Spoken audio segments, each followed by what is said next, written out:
আসসালামু আলাইকুম। সবাইকে স্বাগত জানাচ্ছি আজকের অষ্টম ক্লাসে। আশা করি সবাই ভালো আছেন, সুস্থ আছেন। আমাদের আজকের ক্লাসের বিষয়বস্তু হচ্ছে উচ্চারণের কিছু গুরুত্বপূর্ণ নিয়ম এবং উপস্থাপনা, বিশেষ করে মঞ্চ উপস্থাপনা আমরা কিভাবে করতে পারি এই নিয়ে বিস্তারিত আলোচনা করব একেবারে, যাতে সবার বোঝার সুবিধা হয় এবং আহ ক্লাসের শেষে যখন আমি লেকচার শেষ করব তখন যা যা জানার থাকে জিজ্ঞেস করবেন। তো চলে যাচ্ছি আজকের অষ্টম ক্লাসে।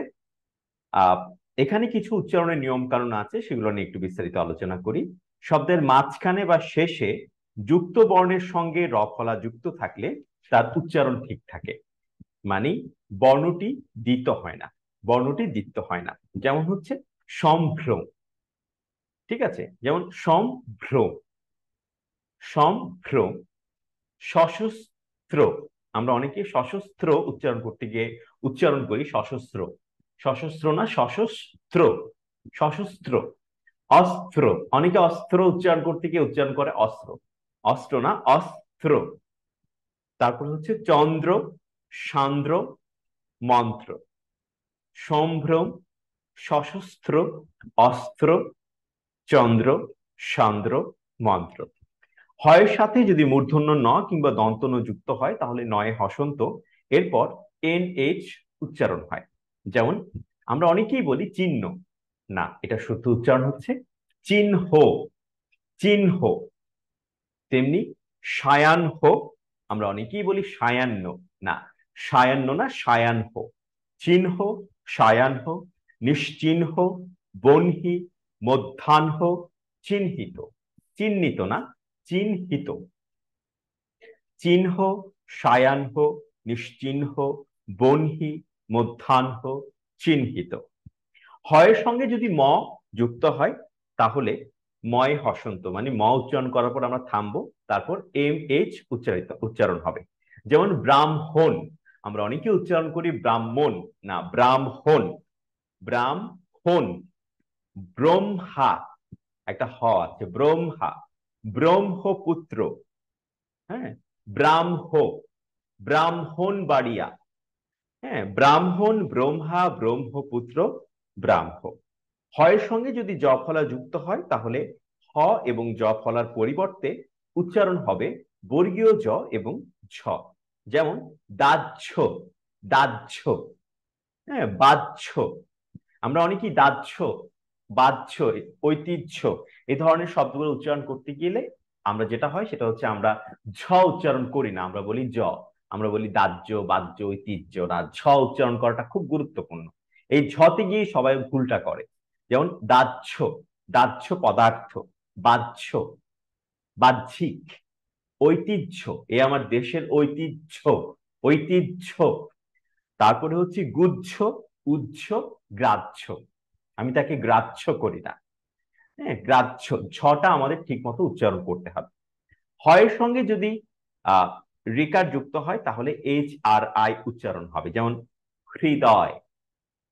এই উচ্চারণগুলো নিয়ে অনেকের বিভ্রান্তি রয়েছে। অনেকেই বলে যে স্যার এটাকে আসলে হৃদয় উচ্চারণ করব নাকি হৃদয় উচ্চারণ করব। উচ্চারণের নিয়ম অনুযায়ী আমাদেরকে উচ্চারণ করাটা উচিত, যেটা একেবারে শুদ্ধ উচ্চারণ সেটা হচ্ছে হৃদয়। হয়ের সঙ্গে একটা র ফলা, হৃদয়, হৃদয়। কিন্তু আপনি যদি উচ্চারণ করেন হৃদয়, কোনো সমস্যা নেই, হৃদয়টাও কিন্তু গ্রহণযোগ্য।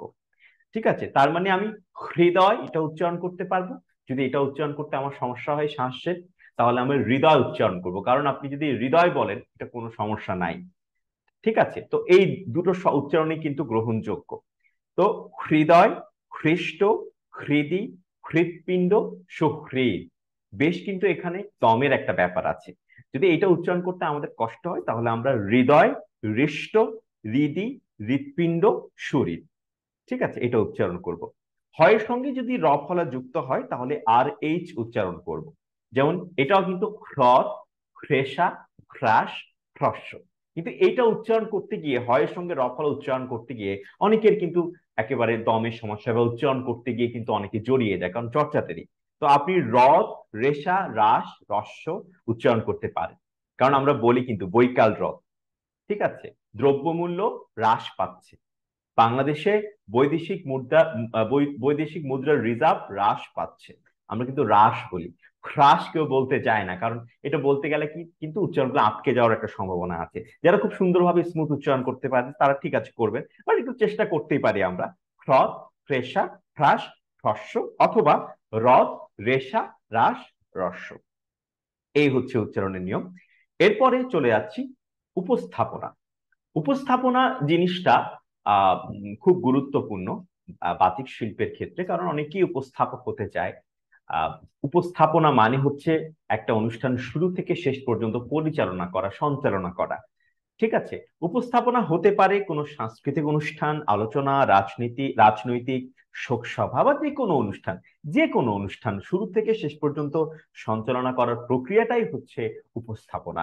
আর যিনি উপস্থাপনা করেন বা সঞ্চালনা করেন তিনি হচ্ছে উপস্থাপক। উপস্থাপনার বিভিন্ন ক্যাটাগরি আছে।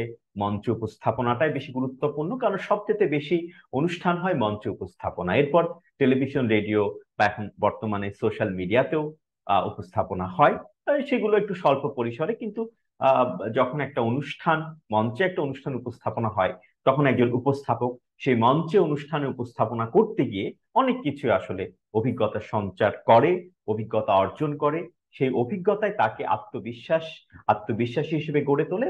সে যে কোনো জায়গায় কিন্তু নিজেকে সুন্দরভাবে কথা বলার আড়ষ্টতা অনেক বেশি কমতে থাকে, কারণ আমরা বেশিরভাগই মঞ্চ উপস্থাপনা করতে শিখি। হ্যাঁ, কারণ হচ্ছে কি মঞ্চ উপস্থাপনা খুব সহজে আপনি এক্সেস করতে পারবেন। টেলিভিশন, রেডিওতে উপস্থাপনা সেই জায়গায় সিলেক্ট হতে হয় অডিশন দিয়ে, তারপরে একজন উপস্থাপক অডিশনের সুযোগটা পায়। এই হচ্ছে বিষয়। তো উপস্থাপনা, আমরা আজকে যে উপস্থাপনা আলোচনা করব সেটা হচ্ছে মঞ্চ উপস্থাপনা।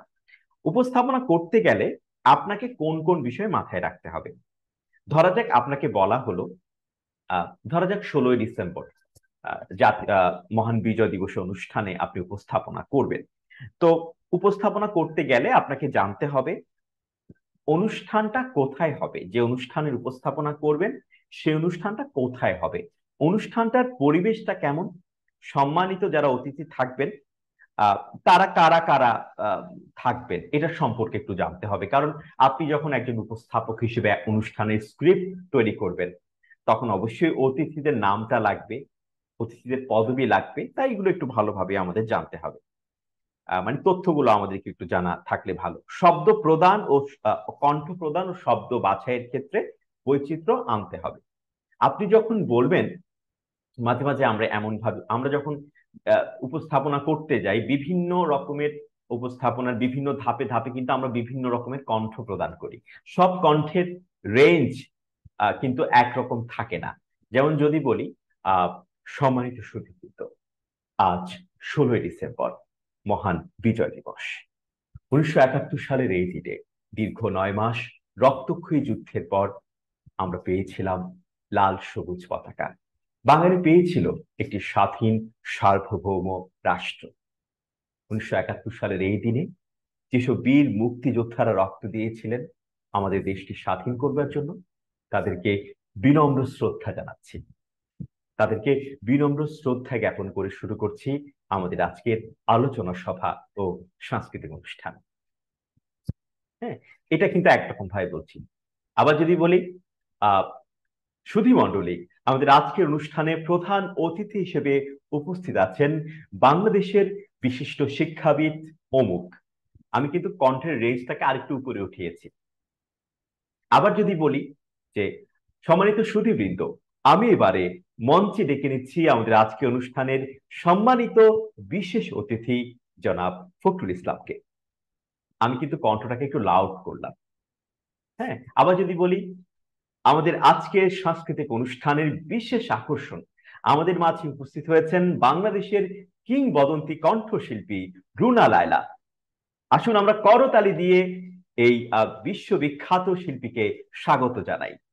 এই কথাগুলো যখন আমি বলছি আমি কিন্তু একটু লাউডলি বলছি। আবার যখন আমি বলছি যে সম্মানিত সুধীবৃন্দ, আজ 16ই ডিসেম্বর মহান বিজয় দিবস, এটা কিন্তু আমি সম্মানিত সুধীবৃন্দ আজ 16ই ডিসেম্বর মহান বিজয়, এভাবে কিন্তু আমি বলছি না। তার মানে কি আমার কণ্ঠের মধ্যে ধাপে ধাপে কিন্তু একটা পরিবর্তন আছে। আমি এটা খুব স্বাভাবিক রেঞ্জে বলছি। আবার অতিথি যারা আছেন তাদেরকে যখন ডাকছি আমি একটু লাউডলি বলছি। এগুলো জাস্ট উপস্থাপনা করতে করতে চলে আসবে, কিন্তু আমরা শিখে নেব যে উপস্থাপনার বিভিন্ন পর্যায়ে আমাদের কণ্ঠস্বরের কিভাবে বৈচিত্র্য আনতে হয়।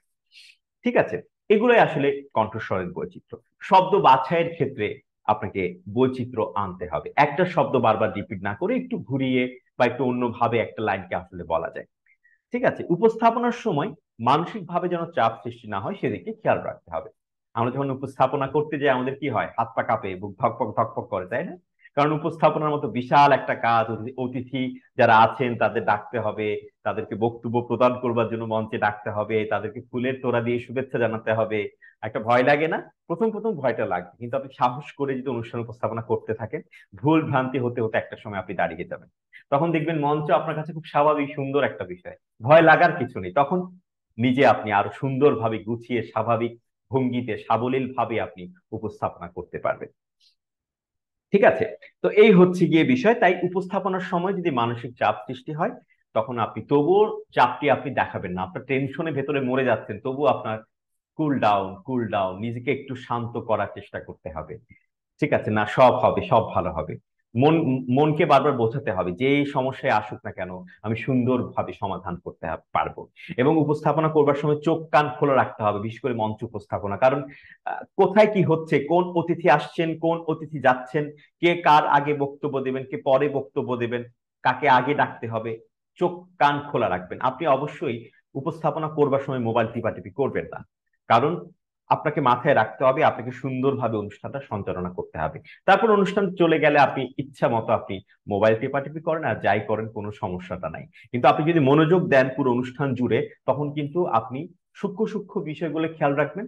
এবং হুট করে কেউ যদি এসে বলে যে আনিস, আপনি এই বিষয়টা একটু বলেন তো, ঠিক আছে, বা লোকমান আপনি একটু এই বিষয়টা একটু বলেন তো তাড়াতাড়ি, আপনি যদি মোবাইল এভাবে মোবাইল টেপেন তাহলে দেখা যায় কি, বা আপনি যদি অন্য মনস্ক থাকেন, দেখা যাবে কি আপনি ক্যাচ করতে পারবেন না কি বলছেন উনি। তাই মনোযোগ খুব গুরুত্বপূর্ণ উপস্থাপনা করবার সময়। ঠিক আছে, তা আর আর সবসময় মুখে একটা হাসি। আপনার টেনশন দেখলে মানুষ মনে করবে আপনি দুর্বল। আপনি আপনার টেনশন, আপনি আপনার খারাপ লাগে এগুলো দেখাবেন না। আপনি মানসিকভাবে নিজেকে শক্ত রাখার চেষ্টা করবেন। কোনো কিছু না বুঝলে জিজ্ঞেস করবেন যে ব্যাপারটা কি আসলে, এটা বারবার জিজ্ঞেস করবেন দরকার পড়ে। ঠিক আছে, কয়েকবার উপস্থাপনা করার সময় আপনার একেবারে আপনি ভালোভাবে উপস্থাপনা করতে পারবেন। এরপর আসি, ভুল বাক্য বা শব্দ প্রয়োগ করলে বিনয়ের সঙ্গে দুঃখ প্রকাশ করতে হবে। আপনি ধরা যাক কারো একজন নাম আপনি ভুল করলেন। ধরেন আমি একটা অনুষ্ঠানের প্রধান অতিথি, আপনি বললেন সম্মানিত সুধীবৃন্দ, আমাদের আজকে অনুষ্ঠানের প্রধান অতিথি জনাব আনিসুর রহমান, কিন্তু আমার নাম আনিসুল ইসলাম। আমি মন খারাপ করব না? তো অবশ্যই আপনি তাকে বলবেন যে সুধীবৃন্দ, আমি আন্তরিকভাবে দুঃখ প্রকাশ করছি, আমাদের আজকে অনুষ্ঠানের বিশেষ অতিথি বা প্রধান অতিথি জনাব আনিসুল ইসলামকে এই মুহূর্তে আমি মঞ্চে ডেকে নিচ্ছি। তো এই ব্যাপারটা যে দুঃখ প্রকাশ করবেন, কারণ ভুল নাম হলে অতিথিরা সহ্য করে না, নিজের নাম মানুষ সবচেয়ে বেশি ভালোবাসে। ঠিক আছে, তাই নাম ভুল করলে দুঃখ প্রকাশ করে নামটা ঠিকভাবে, নাম ভুল হোক যে কোনো জিনিস ভুল হোক, দুঃখ প্রকাশ করে ঠিকভাবে বলবে। ঠিক আছে, আবার কোন একটা উচ্চারণ ভুল করলে দুঃখ প্রকাশ করার দরকার নাই, কিন্তু উচ্চারণ ভুল করলে সে উচ্চারণ ভুল করলেন, আবার ধরেন ভুল হয়ে গেছে আবার রিপিট করার দরকার না, দরকার নেই, ওকে করে ফেলছি। ঠিক আছে, তো এইভাবে আর কি ব্যাপারটা। মাঝে মাঝে আমাদের শব্দ ছুটে যায় মুখ থেকে। ঠিক আছে, শব্দ ছুটে যেতে পারে, এটা যদি খুব এক্সট্রিম পর্যায়ের কোনো ভুল না হয় তাহলে দুঃখ না প্রকাশ করে আপনি জাস্ট বলে যাবেন, কিন্তু কারণ নামের ক্ষেত্রে দুঃখ প্রকাশ করাটা গুরুত্বপূর্ণ একটা বিষয়। আচ্ছা, তো এই হচ্ছে বিষয়। তারপরে যে বিষয়টা সেটা হচ্ছে যে কোনো আকস্মিক পরিস্থিতিতে স্বাভাবিক থেকে পরিস্থিতি নিয়ন্ত্রণ করতে হবে। ধরা যাক একজন আহ অতিথি আহ এখনো আসেননি, অনুষ্ঠানের মাঝামাঝি পর্যায়ে তিনি চলে এসেছেন। ঠিক আছে, তো উপস্থাপক দেখছেন উনি চলে এসেছেন, আপনাকে একজন বলল যে বিশেষ অতিথি তো এই মুহূর্তে আসছেন, আপনি একটু বলে দেন তো, আহ, উম, আহ, আপনি একটু বলে দেন তো মাইক্রোফোনে যে অমুক এসেছে, ওনাকে একটু স্বাগত জানান। তো আপনি বললেন যে ধরেন এই মুহূর্তে কেউ একজন বক্তব্য দিচ্ছে, তার বক্তব্যটা শেষ হোক, একটু অপেক্ষা করবেন, তার বক্তব্যের মাঝামাঝি পর্যায়ে আবার বলে দিতে যাবেন না। কেউ একজন অতিথি বক্তব্য দিচ্ছেন, এই পর্যায়ে একজন চলে এসেছেন, এই পর্যায়ে যেটা হবে সেটা হচ্ছে তার বক্তব্য শেষ করতে দেবেন, তিনি বক্তব্য শেষ করবেন, এরপর আপনি বলতে পারবেন। সম্মানিত সুধীবৃন্দ, আমরা দেখতে পাচ্ছি আমাদের আজকে অনুষ্ঠানে সম্মানিত বিশেষ অতিথি এই মুহূর্তে আমাদের মাঝে এসে উপস্থিত হয়েছেন। আসুন আমরা করতালি দিয়ে তাকে স্বাগত জানাই, এবং আমি সম্মানিত বিশেষ অতিথি জনাব অমুককে বিনীতভাবে অনুরোধ করছি আমাদের আজকের আমাদের মঞ্চে উঠে আসবার জন্য। ঠিক আছে, এভাবে উনি মঞ্চে, উনার উনার জন্য তো মঞ্চে সংরক্ষিত আসন থাকবে, সেখানে উনি উঠে আসবেন। ঠিক আছে, উনি ধরেন উঠে এসে বসলেন, এভাবে করে আকস্মিক একটা পরিস্থিতি যদি হয় এভাবে করে আপনাকে বলতে হবে। তবে একটা কথা বলার আগে কথাটা কিভাবে বলবেন একটু গুছিয়ে নেবেন, তাহলে হবে কি কথাটা সুন্দর হবে। আর দরকার হলে কি বলতে হবে একটু তাড়াহুড়ো করে লিখে নিতে পারেন যদি সম্ভব হয়। আচ্ছা, সুন্দর উপস্থাপনা করতে গেলে বাধাটা কোথায়? অবশ্যই আমরা যেহেতু শুদ্ধ উচ্চারণ শিখছি, শুদ্ধ উচ্চারণটা অবশ্যই বাঞ্ছনীয়। পরিষ্কার শুদ্ধ স্পষ্ট উচ্চারণ গুরুত্বপূর্ণ। আঞ্চলিকতা পরিহার করতে হবে, আঞ্চলিকতার টিউন বা সুর যদি আপনার মধ্যে থাকে সেটা বাদ দিতে হবে অবশ্যই। পর্যাপ্ত অনুশীলন করতে হবে। একটা স্ক্রিপ্ট তৈরি করেছেন আপনি অনুষ্ঠান উপস্থাপনার জন্য, আপনি বারবার আয়নার সামনে দাঁড়িয়ে বারবার করে জোরে জোরে পড়বেন। তখন হবে কি, অনুষ্ঠান যখন উপস্থাপনা করতে যাবেন তখন আপনার কিন্তু সেই মানে চর্চার কারণে আপনি কিন্তু না দেখেই অনেক কিছু বলে দিতে পারবেন যে এই ওনাকে এভাবে ডাকতে হবে বা এই লাইনটা এভাবে বললে ভালো হয়। কিন্তু আপনি যদি প্র্যাকটিস না করেন আপনার মধ্যে মানসিক চাপ আর অনেক বেশি কাজ করবে। তাই প্র্যাকটিসের বা চর্চার কোনো বিকল্প নেই। একই শব্দের পুনরাবৃত্তি করা যাবে না, একটা শব্দ বারবার রিপিট না করে ভিন্ন শব্দ আমরা ব্যবহার করতে পারি। শুরুতে উপস্থাপনা করতে গেলে এত কিছু মাথায় থাকবে না হয়তোবা, কিন্তু উপস্থাপনা করতে করতে যখন পাকা হয়ে যাবেন তখন আপনি একটু আরো সচেতন হয়ে উঠবেন যে কোন শব্দ ব্যবহার করা উচিত, কি ব্যবহার করা উচিত। কারণ অনুষ্ঠান উপস্থাপনা শুরুতেই একজন উপস্থাপক মানসিক চাপের সঙ্গে যুদ্ধ করে, তারপরে সে মানসিক চাপটা যখন সে জয় করে তখন সে তার উপস্থাপনার মধ্যে সৌন্দর্যটা বৃদ্ধি পায়, কারণ তার মানসিক চাপ মুক্ত। এখন সে খুব সুন্দরভাবে উপস্থাপনাটা করতে পারছে। আমাদের যুদ্ধটা কোথায় হয়? আমাদের যুদ্ধটা হয় আমাদের আত্মবিশ্বাসের সঙ্গে, আমাদের যুদ্ধটা হয় আমাদের ভয়ের সঙ্গে।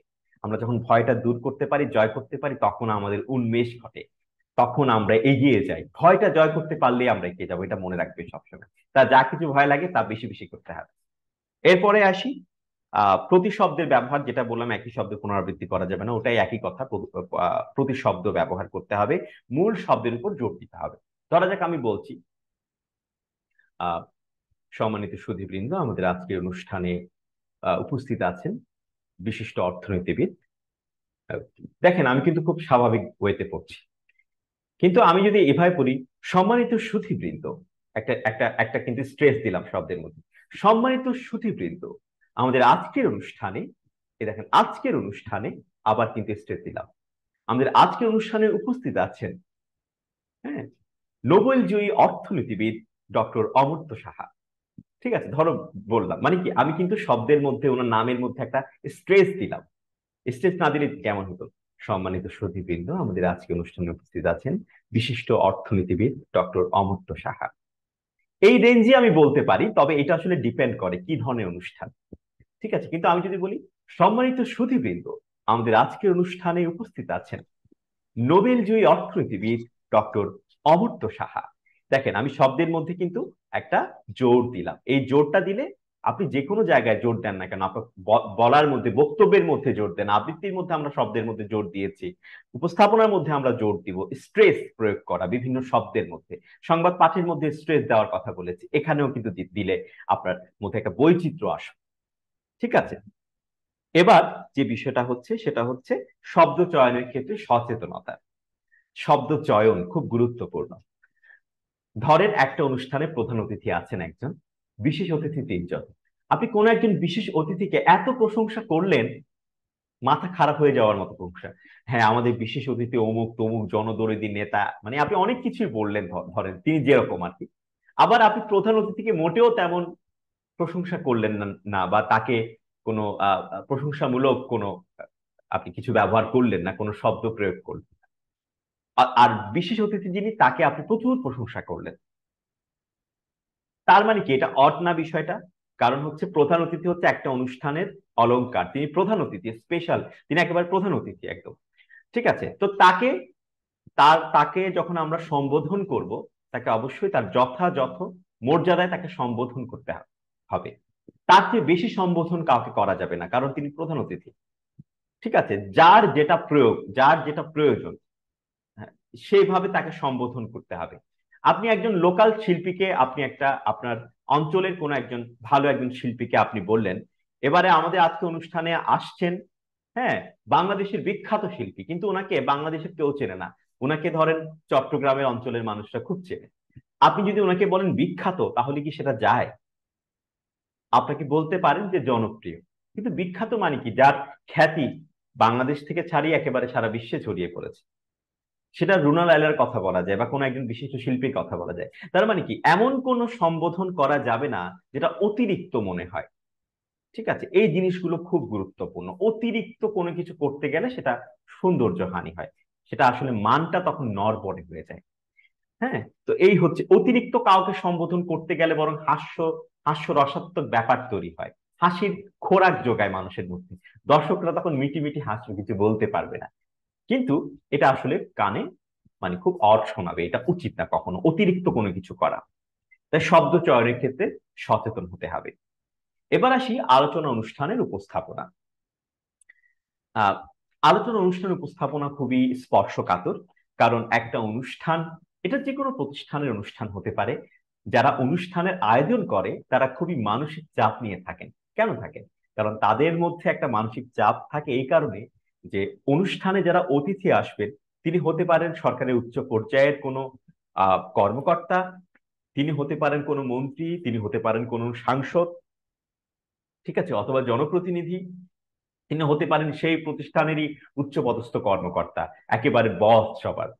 ঠিক আছে, যিনি সর্বোচ্চ পদে আছেন তিনি প্রধান অতিথি। তো সবাই একটু ভয় পায়, যে যারা আয়োজক তারা মনে করে যে আমাদের বস, আমাদের বসের বস, হ্যাঁ, অনুষ্ঠান যদি কোনো ভুল ত্রুটি হয়ে যায় তাহলে তো চাকরি যাবে। তো ব্যাপারটা হচ্ছে সবার মধ্যে একটা ভয় কাজ করে যে অনুষ্ঠানটা ঠিকভাবে করতে হবে। ঠিক আছে, তাই আলোচনা অনুষ্ঠান নিয়ে সবাই একটু তটস্থ থাকে। আলোচনা অনুষ্ঠান শেষ মানেই মানসিক চাপ মুক্ত। আপনি একদম মানসিক চাপহীন ভাবে সবাই অনুষ্ঠান করে, একেবারে টেনশন মুক্ত ভাবে সবাই অনুষ্ঠান করে।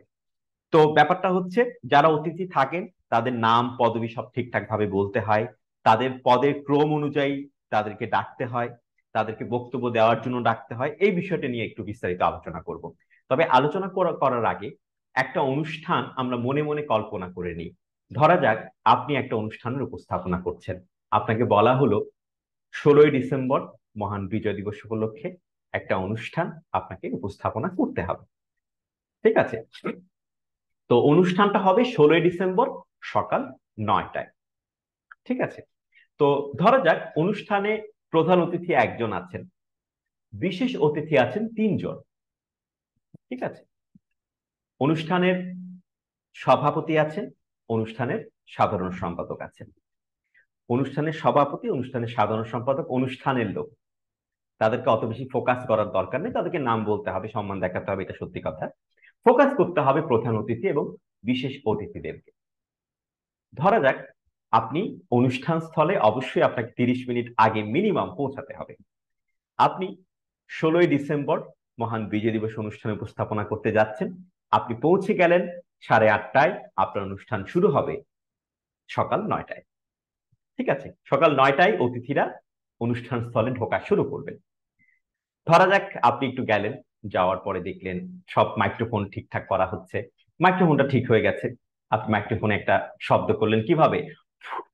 ফু দিবেন না, একটা টক টক শব্দ করবেন আঙ্গুল দিয়ে ভাবে। হ্যাঁ, মাইক্রোফোনে লাইন আছে। এবার আপনি কি বলবেন?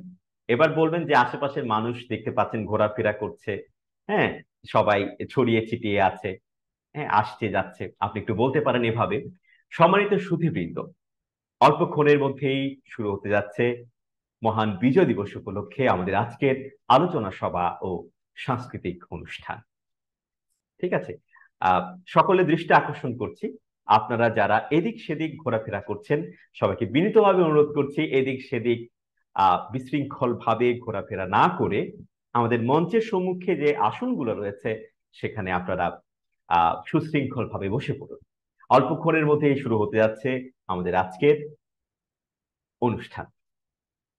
এভাবে বললেন, বসার পর একটু বললেন, তারপর দেখলেন 9টা বাজে 2-3 মিনিট আগেই অতিথি যারা আছেন তারা চলে আসছেন ধীরে ধীরে। প্রধান অতিথি আসছেন, বিশেষ অতিথি 3জন তারাও আসছেন, সভাপতি ও সাধারণ সম্পাদক অনুষ্ঠানের লোক তারাও আসছেন। আপনি কি বলবেন? সুধী মণ্ডলী, আমরা দেখতে পাচ্ছি আমাদের আজকের অনুষ্ঠানে সম্মানিত প্রধান অতিথি জনাব অমুক এই মুহূর্তে আমাদের আজকের অনুষ্ঠান স্থলে এসে পৌঁছেছেন, আসুন আমরা করতালি দিয়ে তাকে স্বাগত জানাই। তখন সবাই করতালি দেবে। ওকে, তিনি আসলেন। তারপরে আমরা দেখতে পাচ্ছি আমাদের আজকে অনুষ্ঠানের বিশেষ অতিথি, বিশেষ অতিথি 3জন আছেন। ধরে কাকে আগে ডাকবেন? বিশেষ অতিথির মধ্যে যিনি পদ অনুযায়ী বয়োজ্যেষ্ঠ, সিনিয়র যিনি পদ অনুযায়ী, তাকে আগে ডাকতে হবে। এরপর ধাপে ধাপে যিনি পদ অনুযায়ী সর্বকনিষ্ঠ, তাকে পরে ডাকতে হবে। ডাকার সময় সিনিয়র যে সবসময় সে আগে থাকবে। তারপরে সাধারণ সভাপতি ও সাধারণ সম্পাদক তাদেরকে ডাকলেন। আমরা দেখতে পাচ্ছি আমাদের আজকে অনুষ্ঠানের সম্মানিত বিশেষ অতিথি জনাব অমুক, যিনি বয়োজ্যেষ্ঠ তার নাম আগে, তারপর দেখতে উনার চেয়ে যিনি ইমিডিয়েট বয়োজ্যেষ্ঠ তার নাম পরে। এভাবে করে ধাপে ধাপে ডাকলেন। আমাদের বিশেষ অতিথি জনাব অমুক অমুক অমুক এই মুহূর্তে আমাদের অনুষ্ঠান স্থলে এসে পৌঁছেছেন। আসুন আমরা করতালি দিয়ে স্বাগত জানাই। আরো সঙ্গে রয়েছেন আমাদের আজকের অনুষ্ঠানের সম্মানিত সভাপতি জনাব অমুক, সাধারণ সম্পাদক জনাব অমুক। তারা এসে কোথায় বসবেন? তারা এসে বসতে পারেন মঞ্চের সম্মুখে যে আসনগুলো রয়েছে সেখানে তারা বসতে পারেন, তাই না? মঞ্চের সম্মুখে তাদের জন্য সোফা বা খুব সুন্দর একটা আসনের ব্যবস্থা রাখা হয় অতিথিদের জন্য। তারা সেখানে এসে বসলেন। তারা এখানে সেখানে আসা বসার পর আপনাকে বললো, ধরেন আহ লোকমান, আপনি অতিথিদেরকে মঞ্চে আমন্ত্রণ জানান উঠে আসার জন্য, কারণ মঞ্চে তারা উঠে আসবে না, মঞ্চ থেকেই তো তারা বক্তব্য দেবে, তাই না? ধরেন মঞ্চে তারা উঠে আসবে, আপনি কিভাবে তাদেরকে মঞ্চে উঠে আসার জন্য আমন্ত্রণ জানাবেন, এগুলো খুব গুরুত্বপূর্ণ। ঠিক আছে, আপনি এভাবে বলতে পারেন, আহ সম্মানিত সুধীবৃন্দ, আমি এবারে আমাদের আজকের অনুষ্ঠানের সম্মানিত সভাপতি জনাব অমুক, সাধারণ সম্পাদক জনাব অমুককে বিনীতভাবে অনুরোধ করছি আমাদের আজকে অনুষ্ঠানের সম্মানিত প্রধান অতিথি জনাব অমুক, বিশেষ অতিথি জনাব অমুক অমুক অমুককে সাথে নিয়ে মঞ্চে উঠে আসার জন্য। তারপরে মঞ্চে উঠে আসছেন তারা, তাদের নাম আবার বলবেন। মঞ্চে উঠে আসছেন আমাদের আজকে অনুষ্ঠানের প্রধান অতিথি জনাব অমুক, বিশেষ অতিথি জনাব অমুক অমুক অমুক অমুক বললেন। এছাড়া উঠে আসছেন আমাদের আজকে অনুষ্ঠানের সভাপতি ও সাধারণ সম্পাদক, তারা উঠে এসে বসলেন। ঠিক আছে, তার মানে কি ব্যাপারটা? কি ব্যাপারটা হচ্ছে, সভাপতি সাধারণ সম্পাদক একসাথে অতিথিদেরকে নিয়ে মঞ্চে উঠে আসবেন, ব্যাপারটা আসলে এরকম। তো উঠে আসলেন, উঠে এসে বসলেন। এবারে আমাদের সম্মানিত অতিথিদেরকে ফুল দিয়ে বরণ করে নেওয়ার পালা। অতিথিরা বসলেন, ফুল দিয়ে বরণ করে নেবেন না? আপনি অবশ্যই নেবেন। ধরেন কলেজের একটা অনুষ্ঠান, সেখানে আপনি বললেন, আহ সুধীবৃন্দ, এবারে আমাদের আজকের সম্মানিত অতিথিদেরকে ফুল দিয়ে বরণ করে নেওয়ার পালা। শুরুতে আমাদের আজকে অনুষ্ঠানের সম্মানিত প্রধান অতিথিকে ফুল দিয়ে বরণ করে নিচ্ছেন আমাদের দ্বাদশ শ্রেণীর শিক্ষার্থী মিথিলা ফারহা। আসুন আমরা করতালি দিয়ে আমাদের প্রধান অতিথিকে শুভেচ্ছা জানাই। এভাবে ধাপে ধাপে আপনি বিশেষ অতিথির মধ্যে যিনি বয়োজ্যেষ্ঠ তাকে আগে ফুল দিবেন, এভাবে ক্রমান্বয়ে যিনি পদ অনুযায়ী সর্বকনিষ্ঠ তাকে সবার শেষে ফুল দিবেন। তারপরে সাধারণ সম্পাদক আর সভাপতি আর সাধারণ সম্পাদক থাকবে, তাদেরকেও ফুল দেবেন। তো এগুলো ফুল দেওয়ার ব্যাপারটা শেষ। এবার আহ আমরা আমাদের অতিথিদেরকে আমাদের কাছে পেয়ে আমরা সার্থক অনুভব করছি। ঠিক আছে, এভাবে বললেন যে আমাদের আজকে অনুষ্ঠানটি সার্থক হয়ে উঠলো আমাদের সম্মানিত আহ অতিথি বৃন্দের পদচারণায়, বা তাদের উপস্থিতির মাধ্যমে আমাদের আজকে অনুষ্ঠান সার্থক হয়ে উঠলো। এভাবে করে আমরা একটু প্রশংসা করতে পারি। তারপরে ধরা যাক ফুল দিলেন, ফুল দেওয়ার পরে বক্তব্য দেওয়ার পালা। আমি অনেক কিছু এখানে বলে দিচ্ছি, এখানে ধাপে ধাপে যে 10টা আলোচনার বিষয় আছে এগুলো আমরা একটু যাব। তো বক্তব্য দেওয়ার সময় যে জিনিসটা মাথায় রাখতে হবে, বক্তব্য দেওয়ার ক্ষেত্রে কে আগে বক্তব্য দেবে এটা খুব গুরুত্বপূর্ণ। আমরা যখন কাউকে নাম ধরে ডাকবো যে অমুক অতিথি উপস্থিত আছেন, বা আমি আমন্ত্রণ জানাচ্ছি অমুক অতিথিদেরকে উঠে আসবার জন্য, তখন একেবারে প্রধান অতিথির নাম সবার আগে থাকবে। বিশেষ অতিথির মধ্যে যিনি পদ অনুযায়ী বয়োজ্যেষ্ঠ তিনি আগে থাকবেন, ধাপে ধাপে সর্বকনিষ্ঠ জন সবার পরে থাকবেন। কিন্তু বক্তব্য দেওয়ার ক্ষেত্রে যিনি পদ অনুযায়ী সর্বকনিষ্ঠ তিনি সবার আগে বক্তব্য দেবেন। মানে এটার উল্টো, যিনি পদ অনুযায়ী সর্বকনিষ্ঠ তিনি সবার আগে বক্তব্য দেবেন। সবার শেষে কে বক্তব্য দেবেন? সাধারণত সবার শেষে প্রধান অতিথি বক্তব্য দেন, কারণ প্রধান অতিথি হচ্ছে একটা অনুষ্ঠানের আকর্ষণ। সবাই তার কথা শোনার জন্য বসে থাকে। প্রধান অতিথি যদি মন্ত্রী হয়, তার কথা শোনার জন্য সবাই বসে থাকবে, বা প্রধান অতিথি খুব বিশিষ্ট গুরুত্বপূর্ণ মানুষ হলে তার কথা শোনার জন্য সবাই বসে থাকবে। তিনি একটা আকর্ষণ, যাতে, কারণ প্রধান অতিথি যদি সবার আগে বক্তব্য রাখেন তাহলে সবাই কিছুক্ষণ পরে অনেকেই চলে যাবে। আচ্ছা, বক্তব্য তো শুনলাম, এবার অনুষ্ঠান দেখার আর দরকার নাই, এবার ঠিক আছে আমরা চলে যাই। তাই সাধারণত বিশেষ প্রধান অতিথির বক্তব্যটা সবার শেষের দিকে রাখা হয়। এবার আমরা তো বুঝলাম যে বক্তব্যটা পদ অনুযায়ী যিনি সর্বকনিষ্ঠ তিনি সবার আগে বক্তব্য দেবেন, তারপরে প্রধান অতিথি বক্তব্য দেবেন সবার শেষে। এবার আসি যে সভাপতি বক্তব্য দেবেন। অনুষ্ঠানের সভাপতি তো অনুষ্ঠানের লোক, আয়োজক কমিটির লোক। সভাপতি কখন বক্তব্য দেবেন? সাধারণত সভাপতি দেখা যায় কি প্রধান অতিথির আগে বক্তব্য দেয়। আবার এমনও দেখি অনেকের কাছ থেকে শুনেছি সভাপতি একেবারে সমাপনী বক্তব্য দেন। এটা আপনি সভাপতিকে জিজ্ঞেস করে নেবেন যে সভাপতি মহোদয় আপনি কখন বক্তব্য দেবেন। তো উনি বলে যে আমি প্রধান অতিথির আগে বক্তব্য দিব। ওকে, প্রধান অতিথির আগে ওনাকে ডাকতেন। উনি বলে যে সবার শেষে বক্তব্য দেবো। যদি এটা সিস্টেমে নাই, যেহেতু উনি যদি বলে যে সবার শেষে আমাকে ডাকতে হবে, আপনি ডাকবেন ওনাকে। ওনাকে ডাকলেন আপনি। আহ, অনুষ্ঠান মানে আয়োজক কমিটি যা বলবে তাই আপনাকে শুনতে হবে, কিন্তু সিস্টেমটা আপনার মাথায় রাখতে হবে। সাধারণ সম্পাদক যদি বক্তব্য দেওয়ার ব্যাপার আসে, সাধারণত সাধারণ সম্পাদক এমনও হয় যে স্বাগত বক্তব্য দিচ্ছে, একেবারে শুরুতে শুভেচ্ছা বক্তব্য দিচ্ছে। হ্যাঁ, তো তখন আসলে ওনাকে একেবারে সর্বপ্রথমে রাখতে হয়। তারপরে একেবারে যেটা বললাম পদ অনুযায়ী সর্বকনিষ্ঠ জন, তারপরে ওই সিস্টেমে আপনি চলবে। ঠিক আছে, এভাবে করে আপনাকে একটা অনুষ্ঠানের উপস্থাপনা, কাকে কখন ডাকবো বক্তব্য দেওয়ার ক্ষেত্রে এটা ঠিক করতে হবে। ধরেন কোনো একজন অতিথি বক্তব্য দিলেন, আপনি এভাবে বললেন, আহ সুধী মণ্ডলী, এবারে আমাদের আজকের সম্মানিত অতিথিদের কাছ থেকে বক্তব্য শোনার পালা। শুরুতেই আমি বক্তব্য দেওয়ার জন্য বিনীতভাবে অনুরোধ করছি আমাদের আজকের অনুষ্ঠানের সম্মানিত বিশেষ অতিথি জনাব তারেক মাহমুদকে। তিনি বক্তব্য দিলেন। ধন্যবাদ তারেক মাহমুদ আপনার সুন্দর বক্তব্যের জন্য। এবার আমি ডেকে নিচ্ছি আমাদের আজকের অনুষ্ঠানের সম্মানিত প্রধান অতিথি জনাব অমুককে। মঞ্চে আসছেন আমাদের আজকের অনুষ্ঠানের সম্মানিত প্রধান অতিথি জনাব অমুক। মাঝে মাঝে দুইবার বলবেন, যেহেতু প্রধান অতিথি তাকে একটু ফোকাস করার চেষ্টা করবেন। ধন্যবাদ মাননীয় প্রধান অতিথি আপনার চমৎকার বক্তব্যের জন্য। আমরা আশা করছি আপনার বক্তব্যের মাধ্যমে আহ আমরা আমাদের দেশ অনুপ্রাণিত হবে, আমাদের জাতি অনুপ্রাণিত হবে, বা আমরা সকলেই আপনার বক্তব্যের মাধ্যমে দারুণভাবে অনুপ্রাণিত হলাম। এভাবে করে একটু সুন্দর বলা শুরু করবেন। এভাবে করে অতিথিরা বক্তব্য দেবেন, আপনি তাদেরকে ধন্যবাদ জ্ঞাপন করবেন। এই জিনিসটা প্রত্যেক অতিথির ক্ষেত্রে ধন্যবাদ জ্ঞাপন করবেন, তারপরে অন্য আরেকজনকে আহ দলের ধরেন বললেন যে ধন্যবাদ সম্মানিত বিশেষ অতিথি জনাব তারেক মাহমুদ। এবারে আমি ডেকে নিচ্ছি আমাদের আজকে অনুষ্ঠানের সম্মানিত বিশেষ অতিথি জনাব অমুককে তার মূল্যবান বক্তব্য প্রদান করবার জন্য। এভাবে প্রত্যেক অতিথি বক্তব্য শেষ করবে, ধন্যবাদ জানাবেন। ঠিক আছে, এভাবে করে একে একে ধাপে ধাপে বক্তব্যের ব্যাপারগুলো শেষ হবে। এবারে আসি যে এই যে 10টা বিষয় আমি এখানে বলেছি যে আলোচনা অনুষ্ঠান উপস্থাপনা করার সময় 10টা বিষয়, আমি অনেক কিছু আসলে আমার বলার মধ্যেই আলোচনা করে ফেলেছি। তবু আমি টাচ করে যাব, যে কোনোটা বাদ পড়লে সেটা আমি একটু আলোচনা করব।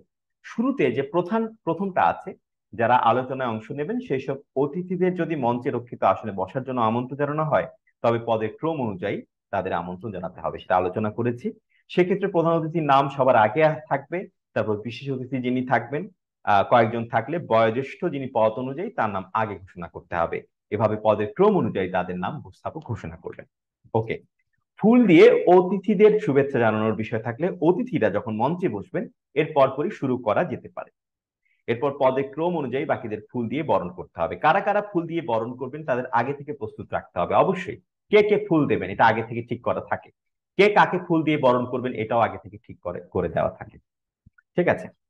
তো যারা আলোচনা করবেন বা বক্তব্য রাখবেন সেই আলোচকদের সবার নাম পদবি সঠিকভাবে জেনে নিতে হবে। নাম পদবি খুব গুরুত্বপূর্ণ। নাম পদবি ভুল করা যাবে না, ভুল করলে রাগ করবে, গোস্সা করবে। ঠিক আছে, রাগ করা যাবে, এটা করা যাবে না। পদবি নাম ঠিক বলতে হবে। কোন আলোচককে আগে ডাকতে হবে, কাকে পরে ডাকতে হবে বক্তব্য দেওয়ার জন্য সেটা ভালোভাবে জেনে নিতে হবে। এজন্য পদের ক্রম মেনে চলতে হবে, যেটা বললাম আগে পরের ব্যাপারটা। যিনি বক্তব্য দিতে যাবেন তার আগে সে আলোচককে জানাতে হবে যে অমুক অতিথির বক্তব্যের পর আমি আপনাকে বক্তব্য দিতে আমন্ত্রণ জানাবো। ধরা যাক উপস্থাপক যিনি এটা আলোচনা করছেন বা উপস্থাপক যিনি সঞ্চালনা করছেন তিনি জানেন একজন অতিথির পর এর পরের অতিথিকে, উপস্থাপক এর পরের অতিথিকে একটু বলতে পারেন যে স্যার আমি এরপরে আমি আপনাকে আমন্ত্রণ জানাবো বক্তব্য দেওয়ার জন্য। ঠিক আছে ঠিক আছে, উনি বললো আচ্ছা ঠিক আছে। তার মানে উনিকে অ্যালার্ট হয়ে থাকেন, উনিকে একটু অ্যালার্ট করে দেওয়া। ঠিক আছে। আচ্ছা, কোনো বক্তাকে যদি কোনো বিশেষ বিষয়ে আলোচনা করতে হয় বা বক্তব্য রাখতে হয় তবে সেটা আগেই বক্তাকে জানিয়ে দিতে হবে। উপস্থাপক আগে থেকে এই বিষয়ে জানিয়ে রাখবেন এবং উপস্থাপক তার উপস্থাপনায় বিষয়টি এভাবে বলতে পারেন। এবারে বক্তব্য দিতে আসবেন আজকের অনুষ্ঠানের বিশেষ অতিথি বাংলাদেশ ব্যাংকের উপপরিচালক জনাব সাইফুর রহমান। তিনি বর্তমানে বাংলাদেশের মূল্যস্ফীতি নিয়ে আলোকপাত করবেন। কিছু কিছু আলোচনা অনুষ্ঠান থাকে যেখানে আলোচনার টপিকটা আগে বলে দিতে হয়।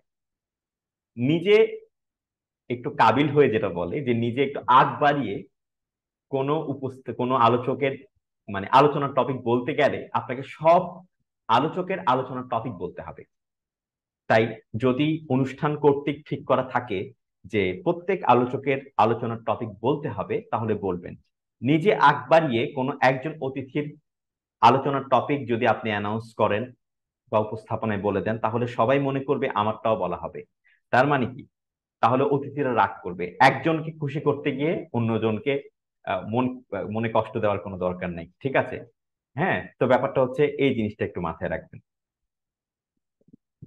আচ্ছা, উপস্থাপক এভাবে প্রত্যেক অতিথির বক্তব্যের আগে অতিথি কি নিয়ে কথা বলবেন সেটা বলতে বলতে পারেন। অতিথি কি নিয়ে কথা বলেন সেটা বলতে পারেন, এটা একেবারে আবশ্যক নয়। এরপর যে ব্যাপারটা সেটা হচ্ছে 9 নাম্বার। আহ উপস্থাপক অতিরিক্ত কথা বলবেন না, বা বক্তা কি বলবেন তা নিয়ে বেশি তথ্য দিতে যাবেন না। বক্তা বক্তব্য শেষ করার পর উপস্থাপক সেই সব বক্তব্য বিশ্লেষণ করবেন না। ধরা যাক প্রধান অতিথি বক্তব্য দিয়েছেন, আমি বললাম ধন্যবাদ মাননীয় প্রধান অতিথি আপনার সুন্দর বক্তব্যের জন্য। হ্যাঁ, আপনি আপনার বক্তব্যে এই বলেছেন সেই বলেছেন, যেটা খুব ভালো। এভাবে আমি আরো 5 মিনিট সময় নিলাম উপস্থাপক হিসেবে।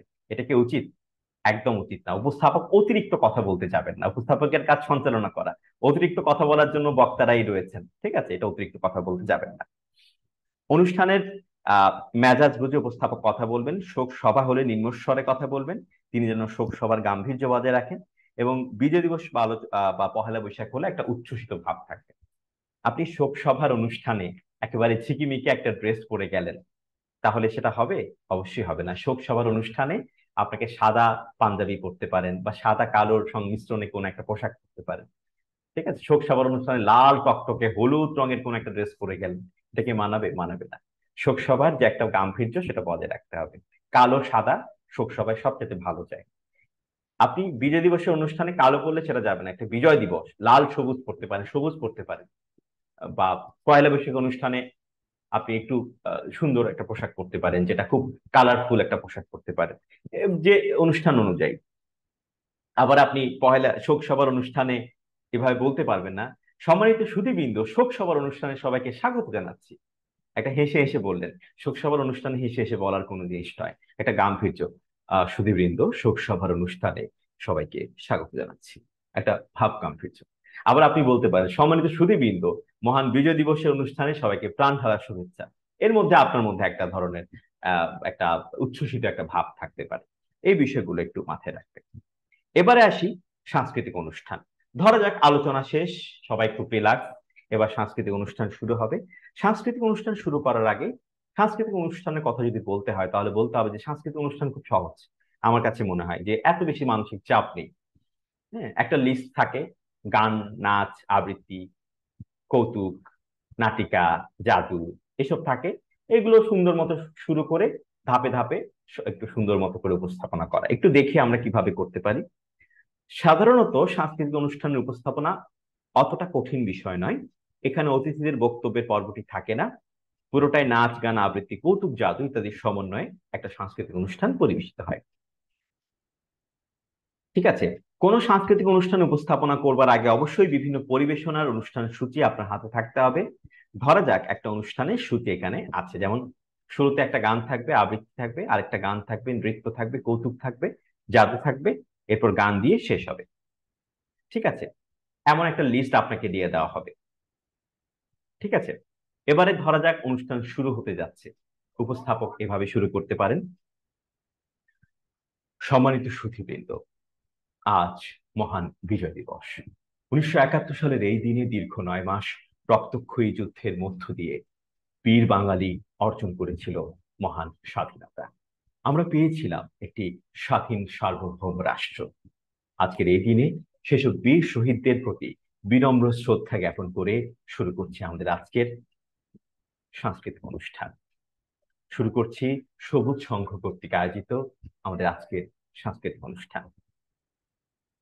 পুরো অনুষ্ঠান জুড়েই যন্ত্রসঙ্গীতে রয়েছে, যদি বলা হয় এরপর বলতে পারেন গান, নৃত্য, আবৃত্তি, কৌতুক, জাদু সবকিছুর মধ্য দিয়ে আমরা আমাদের আজকের সাংস্কৃতিক পরিবেশনা উপভোগ করব। পুরো অনুষ্ঠান জুড়ে যন্ত্রসঙ্গীতে রয়েছেন কিবোর্ডে অমুক, অক্টোপেডে অমুক, তবলায় অমুক, গিটারে অমুক।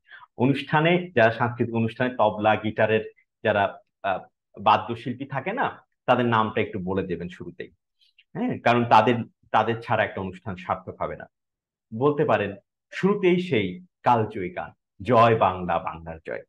মঞ্চে আসছেন শিল্পী অদিতি রায়। তিনি গান গাইবেন, বা চলুন এবার শুনে আসি দলীয় সঙ্গীত। সাধারণত দলীয় সঙ্গীত হয়, এটাও হতে পারে, যেটা থাকবে সেটা সুন্দর করে বলতে পারে। এরপর ধরেন একটা কবিতা, কবিতার আগে একটা কিছু বলতে হয়, কি বলবেন? ধরা যাক আমি এখানে একটা স্যাম্পল রেখেছি। কবিতা আমাদের মনের কথা বলে, কবিতার প্রত্যেকটি শব্দ যেন হৃদয়কে ব্যাকুল করে, জাগিয়ে তোলে আমাদের বোধ শক্তিকে।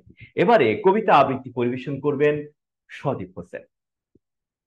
উনি কবিতা আবৃত্তি পরিবেশন করলেন। ধন্যবাদ সজীব হোসেন আপনার চমৎকার আবৃত্তির জন্য। এবারে নৃত্যের তালে তালে আন্দোলিত হয়ে উঠবে আমাদের আজকের সুন্দর সন্ধ্যা। চলুন কিছুক্ষণ হারিয়ে যায় নৃত্যের ঝংকারে। নৃত্য পরিবেশন করবেন অনামিকা তালুকদার ও তার দল। তিনি নৃত্য পরিবেশন করলেন, চলে গেলেন। একটি চমৎকার নৃত্য উপভোগ করলাম প্রিয় দর্শক। এবারে প্রাণ খুলে হাসার পালা। আমাদের হৃদযন্ত্রকে ভালো রাখতে হাসির কোনো বিকল্প নেই। চলুন কিছুক্ষণ হেসে নেই আরিফ চৌধুরীর কৌতুক পরিবেশনার মধ্য দিয়ে। মঞ্চে আসছেন কৌতুক শিল্পী আরিফ চৌধুরী। আমি কণ্ঠটাকে একটু লাউড করলাম, যাতে একটা ভাইব্রেশন আসে, একটা ভাইব আসে, খুব উচ্ছ্বসিত একটা ব্যাপার আসে। হ্যাঁ, আপনি মন মরা হয়ে হয়ে যদি উপস্থাপনা করেন, আপনার মন মরা উপস্থাপনা দেখে যারা দর্শক আছে তাদের মনটাও খারাপ হয়ে যাবে। ঠিক আছে? তো একটু উচ্ছ্বসিত ভাব নিয়ে, একটু স্পিরিট নিয়ে আপনাকে আবেগে উপস্থাপনা করতে হবে। এরপর আসি জাদু। ধরেন জাদু একটা বিশেষ আকর্ষণ। সম্মানিত সুধীবৃন্দ, এবার আমাদের আজকের অনুষ্ঠানের বিশেষ আকর্ষণ জাদু। চলুন জাদুর মাধ্যমে মোহবিষ্ট হয়ে থাকে কিছুক্ষণ। দর্শক মন্ডলী, মঞ্চে আসছেন এই প্রজন্মের উদীয়মান জাদু শিল্পী জয় সরকার। আসুন আমরা করতালি দিয়ে তাকে স্বাগত জানাই, বা তার জন্য একটু করতালি হয়ে যায়। করতালিটা শুধু জয় সরকারের জন্য রেখেছেন, কারণ তিনি স্পেশাল। ঠিক আছে, সবাইকে করতালি দিতে গেলে সেটা খুব একঘেয়ে হয়ে যাবে। ধরেন এরপর সবার শেষে একটা গান, গান দিয়ে অনুষ্ঠান শেষ। দর্শক দেখতে দেখতে আমাদের হাতের সময় ফুরিয়ে এলো। দর্শক দেখতে দেখতে সময় ফুরিয়ে যায়, তেমনি আমাদের আজকের সাংস্কৃতিক অনুষ্ঠানের ইতি টানার সময় এসে গেল। তবে যাবার আগে চলুন গানের সুরে সুরে আমরা বিদায় নিয়ে নিই। এবারে গান পরিবেশন করতে আসছেন শিল্পী অমুক। শেষ হলো অনুষ্ঠান। সম্মানিত সুধীবৃন্দ, সবাইকে অসংখ্য ধন্যবাদ এবং কৃতজ্ঞতা। আপনাদের সহযোগিতার মধ্য দিয়ে আমরা একটা সুন্দর অনুষ্ঠান সম্পন্ন করতে পারলাম। আপনাদের সবার প্রতি আমাদের অনুরোধ থাকবে যেন পরবর্তী অনুষ্ঠানে এভাবে আপনারা আমাদেরকে সহযোগিতা করে যাবেন, এবং আপনাদের সহযোগিতা এবং সুন্দর সমর্থনের মধ্য দিয়ে আমাদের অনুষ্ঠানটি প্রাণবন্ত হয়ে উঠবে। আজ এ পর্যন্ত, সবাই ভালো থাকবেন, সুস্থ থাকবেন। আল্লাহ হাফেজ। এভাবে করে অনুষ্ঠানটা শেষ করলেন। এভাবে একটা অনুষ্ঠান আপনাকে করতে হবে। আপনি ধরনের সাংস্কৃতিক অনুষ্ঠান উপস্থাপনা করলেন, সাংস্কৃতিক অনুষ্ঠানের পাঠটাই করবেন। জাস্ট কেবল আলোচনা অনুষ্ঠান, কেবল আলোচনা অনুষ্ঠান পাঠটাই করবেন। দুটো আছে, অবশ্যই শুরুতে আলোচনা হয়, তারপর সাংস্কৃতিক অনুষ্ঠান হয়। এভাবে আপনি অনুষ্ঠানটা উপস্থাপনা করবেন। এটা একটা প্রায়োগিক বিষয়। অনুষ্ঠান উপস্থাপনা করতে একটু ভয় লাগবে শুরুতে, কিন্তু আপনি যদি সাহস করে অনুষ্ঠানটা করতে থাকেন, দেখবেন আপনি খুব চমৎকার একজন উপস্থাপক হয়ে উঠবেন। তো এই ছিল আমাদের দীর্ঘ আলোচনা উপস্থাপনা নিয়ে। আপনাদের যদি কোনো প্রশ্ন থাকে আমাকে করতে পারেন।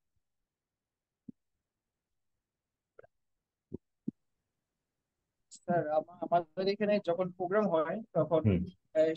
সভাপতি মহোদয় সর্বশেষ হ্যাঁ। বক্তব্য রাখে এবং হ্যাঁ। সবাই যিনি উনি সমাপ্তি ঘোষণা করে। তো হ্যাঁ, সেক্ষেত্রে আমি কোনটা ধরে নিই?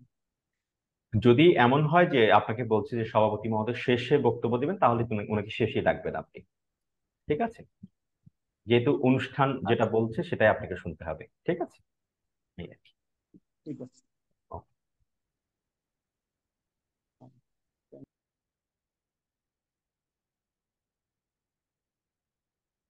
আহ ঠিক আছে, তাহলে আমি আজকের উচ্চারণগুলো একটু একে একে শুনে নিই, কেমন?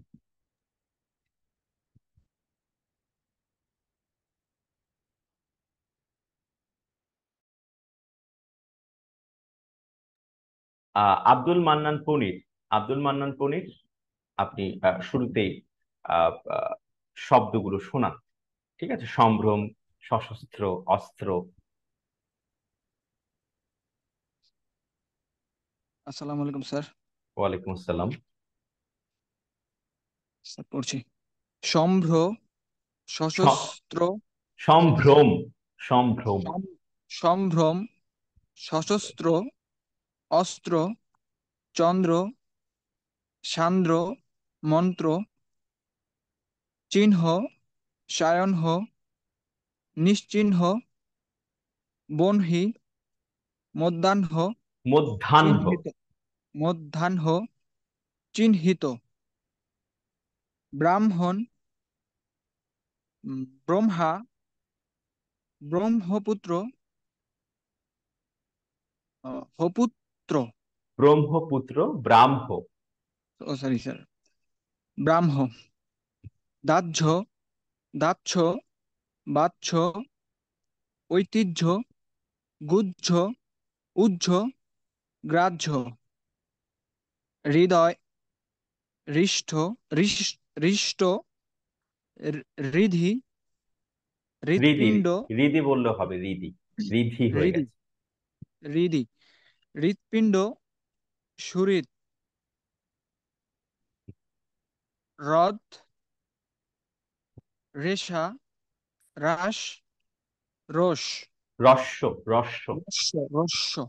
আমরা বলি না রস্যই দীর্ঘই, কিন্তু একটু চেষ্টা করবেন হ্রস্ব এভাবে বলার জন্য, হ্রস্ব। ঠিক আছে, এটা নিয়ম অনুযায়ী তো আমি বলেছি শুরুতে যে হ্রস্ব আমরা চর্চা করবো, যদি না পারি তখন রস্য বলবো। ঠিক আছে। রস্য স্যার।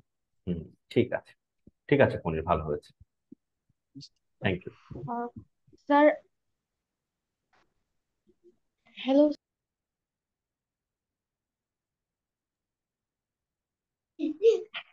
হ্যাঁ, স্যার নার্গিস আমি আক্তার, বলেন আপনি কিছু বলবেন? স্যার আমি হ্যাঁ স্যার, আমি একটু আগে পড়া দিতে চাচ্ছি, আমার বাসায় মেহমান এসেছে তো তাই আমার আচ্ছা, একটু হ্যাঁ, পড়তে ডিস্টার্ব হচ্ছে।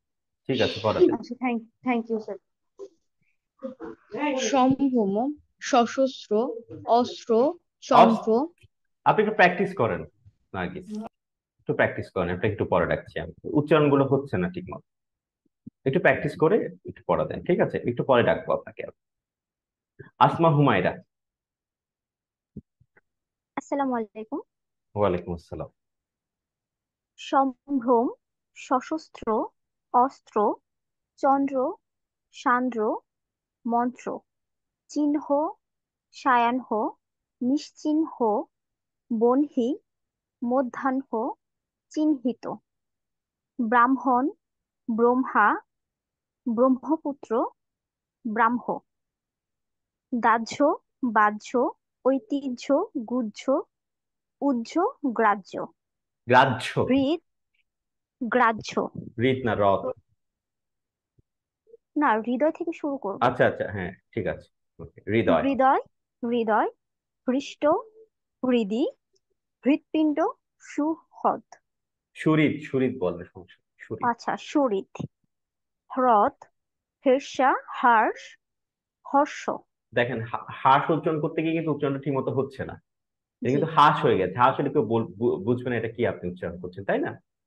এটা এটা হবে হ্রাস, হ্রাস, হয়ের সঙ্গে রফলা, হ্রাস। কিন্তু এটা উচ্চারণ করতে গিয়ে দেখা যায় কি আমাদের সমস্যা হয়, আমরা উচ্চারণ করতে পারি না, আমরা বলি হাঁস বা জি। হাঁস।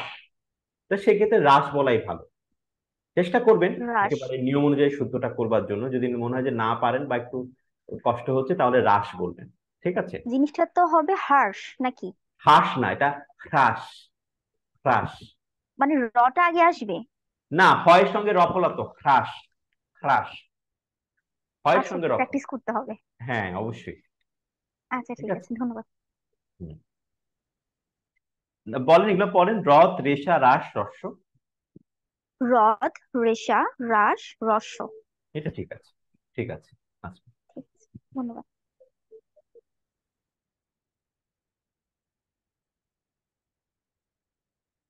সাব্বির, আর রাফি সাব্বির।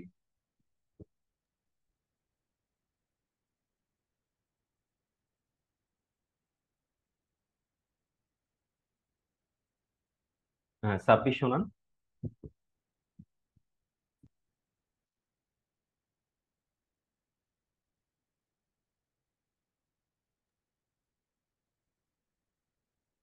আহমেদ ইফতি, আহমেদ ইফতি। সালামু আলাইকুম ভাইয়া। ওয়ালাইকুম আসসালাম।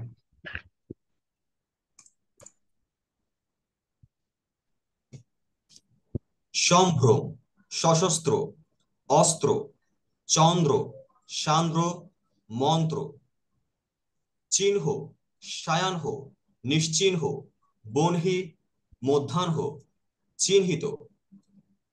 ব্রাহ্মণ, ব্রহ্মা, ব্রহ্মপুত্র, ব্রাহ্ম। দাহ্য, বাহ্য, ঐতিহ্য, গুহ্য, উহ্য, গ্রাহ্য। হৃদয়, হৃষ্ট, হৃদি, হৃৎপিণ্ড, সুহৃদ। হ্রদ, রসা, রস, রসা না, রেশা রেশা। সরি, রেশা, রস, রস্য। রাসটা, এটা এটা কি হ্রাস? হ্যাঁ, হ্রাস, হ্রাস অথবা হ্রাস। হ্রাস। কিন্তু আচ্ছা, আমরা যখন হ্রাস। আমরা যদি বলি দ্রব্যমূল্য হ্রাস পাচ্ছে, ঠিক আছে, এটা আসলে দেখা যায় কি অনেক, এটা কিন্তু আমরা বলি না, আমরা প্র্যাকটিস করি না কিন্তু বলার সময় মোটেও, আমরা বলি কি হ্রাস, হ্রাস, তাই না ব্যাপারটা? হ্রাস। হ্যাঁ, জি, আমরা কিন্তু হ্রাসই বলি। ঠিক আছে, তবে একেবারে শুদ্ধটাও চর্চা করতে হবে। ঠিক হ্রাস, আছে, হ্রাস, রস্য বা হ্রস্ব। হ্রাস। ঠিক আছে, ঠিক আছে, ঠিক আছে, একটা ভালো। প্রশ্ন ছিল আপনার কাছে। হ্যাঁ, কি প্রশ্ন? আমার হচ্ছে কি একটু প্রবলেম হয়েছে কি আপনার এই যে বুঝতে পারছি, এখানে ঝ যে উচ্চারণটা আছে বুঝ, আছে আর কি। হ্যাঁ, এটা আমরা বুঝতে অনেকটা পারছি। বুঝতে, হ্যাঁ, আমি হ্যাঁ। বুঝতে পারছি, মানে যখন আমি টানা বলতে চাই বিষয়টা তখন বুঝতে এটা প্রপারলি উচ্চারণটা হয় না। এটা কি টা মানে টানা যখন বলতে যাব তখন না, কি এটা ঝ উচ্চারণটা কি ঝড় মতো করে বলতে হবে নাকি বুঝতে পারবো এভাবে বলতে পারবো জিনিসটা? আসলে মাঝে মাঝে আমাদেরকে কিছু শব্দ উচ্চারণ করার সময় একটু সচেতন থাকতে হয়, কারণ আমি জানি যে ঝ যদি আমি একটু থেমে উচ্চারণ না করি এটা জ হয়ে যাবে, আমরা বলি বুঝতে, বা এস এর মতো হ্যাঁ, শোনাবে বা জ হয়ে যাবে। তখন আমি যেটা করি সেটা হচ্ছে আমি কিন্তু একটু থেমে যাই, এটা থেমে বুঝতে হবে আমাকে। কিন্তু আমি বুঝতে যখন হবে। থেমে এটা উচ্চারণ করছি তখন কিন্তু আরেকটা সৌন্দর্য তৈরি হচ্ছে কিন্তু কথার মধ্যে, একটা খেয়াল করবেন আপনি কি। হ্যাঁ, জি, তো এই শব্দের ক্ষেত্রে, মহাপ্রাণের ক্ষেত্রে অবশ্যই আমাদের একটু থামতে হবে। ঠিক আছে, তাহলে হবে কি শব্দটা আরো স্পষ্ট এবং সুন্দরভাবে মানুষের সামনে গিয়ে উপস্থাপিত হবে। তো এই বিষয়টা অবশ্যই আমার কাছে মনে হয় যে আপনি বুঝতে, এটা ঝটাই বুঝতে। উচ্চারণ করার সময় দরকার হলে একটু থামবেন। হ্যাঁ, জি, মানে তখন যখন আসলে টানা পড়তে যায় তখন মানে জ উচ্চারণটা চলে আসে আর কি, যে হ্যাঁ, এটা ঝটা এটা খুব স্বাভাবিক, এটা প্রপার। অনেক, এটা চলে আসাটা স্বাভাবিক। তবে আমি যেটা করি আর সেটা হচ্ছে প্রপারলি উচ্চারণ করবার জন্য আমি একটু আগে একটু থেমে নিই বুঝতে। আমি জানি এখানে আমি টানা উচ্চারণ করতে গেলে এটা ছুটে যাবে, তাই আমি থেমে উচ্চারণ করি বুঝতে। ঠিক আছে, কারণ আমার কাজ হচ্ছে কি প্রত্যেকটা ধ্বনি স্পষ্ট উচ্চারণ করা, সেটা আমি দ্রুত বললেও আমি চেষ্টা করব। ঠিক আছে, জি, এই জিনিসটা অবশ্যই মেনটেন করতে হবে একটু। ঠিক আছে, জি ভাই। আরেকটা হচ্ছে কি ভাই, এখানে যে এটা হবে হ্রদ না ভাই? হ্রদ। হ্রদ তো বটেই, হ্রদ, কিন্তু আমরা কি হ্রদ, এটা পেশা, প্র্যাকটিস? হ্রাস হ্যাঁ, আর হ্রস্ব। হ্রস্ব, হ্যাঁ, এটা হচ্ছে আমি একদম একটা যথাযথ কথা উচ্চারণ। বলতে আমি একটা কথা বলতে চাচ্ছিলাম। না, একজনের কথা বলে আরেকজন কথা ইন্টারফেয়ার করবেন না, আমি একজনের সঙ্গে কথা বলছি।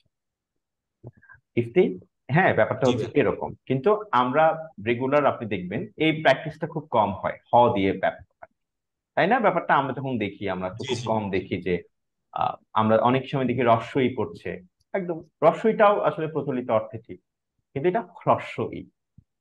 ঠিক আছে, হ্রস্ব। হ্যাঁ, এই আর কি বিষয়। আচ্ছা, বুঝতে দুটাই পারছি। বলা যাবে, দুটাই গ্রহণযোগ্য, এই আর কি। তবে ঠিক শুদ্ধ আছে, উচ্চারণটা করাটাই ভালো আর কি। হ্যাঁ হ্যাঁ হ্যাঁ, শুদ্ধ উচ্চারণটা জি, চর্চার মধ্যে থাকতে হবে। ঠিক আছে, জি। Thank you. আচ্ছা, ঠিক আছে, আমি কি লিভ? হ্যাঁ, লিখ দিতে পারবেন। ঠিক আছে, হ্যাঁ আসমা, কি প্রশ্ন? আসলে প্রশ্ন না, আমি বলতে চাচ্ছিলাম ভাইয়া যে এই যে লাস্ট শেষের দিকের যে উচ্চারণগুলো সেগুলো আসলে আমাদের সমস্যা হচ্ছে। হ্যাঁ, আমার মনে হয় একটু যদি রেকর্ড করে দেওয়া হয় তাহলে মনে হয় আমাদের মানে শুদ্ধ উচ্চারণটার জন্য আমাদের ভালো হয়, প্র্যাকটিস করতে সুবিধা হয়। আচ্ছা, রেকর্ড তো আসলে এখানের মধ্যেই আছে, ক্লাস রেকর্ডের মধ্যে। হ্যাঁ, আছে, কিন্তু ঠিক আসলে আছে, ওই যে আবার আবার রেকর্ড করছেন, ভয়েস হ্যাঁ, রেকর্ড? হ্যাঁ, একটু ভয়েস রেকর্ড আচ্ছা, চাচ্ছিলাম। আপনি আমাকে একটু একটু নক করবেন, হ্যাঁ, মেসেঞ্জার করবেন, আমার মনে থাকে না তো, একটু আমি নক করলে আমি একটু করে দেবো। আচ্ছা ঠিক ঠিক আছে, আছে, আচ্ছা ঠিক আছে, ওকে, থ্যাংক ধন্যবাদ।